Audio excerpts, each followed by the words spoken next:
আজ শনিবার দিন নিরামিষ থালা, খুবই সাধারণ, স্বল্পে খুশি হওয়ার মতন একটা বাঙালি থালা। গরম ধোঁয়া ওঠানো ভাত, ভিন্ডি ভাজা, শসা, কাঁচা পোস্ত বাটা, যেটা হচ্ছে আমাদের বাঙালিদের সব থেকে প্রিয়।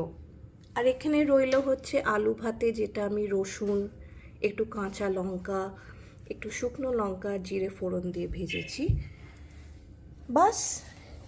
আর এই হলো আমাদের লেবু, ছোট্ট একটা লঙ্কা, লেবু লঙ্কা না হলে হয়।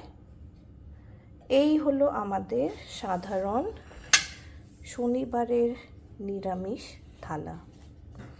আশা করি আপনারা সবাই এনজয় করছেন। আমিও এবার নিজের লাঞ্চ এনজয় করব। Bye bye.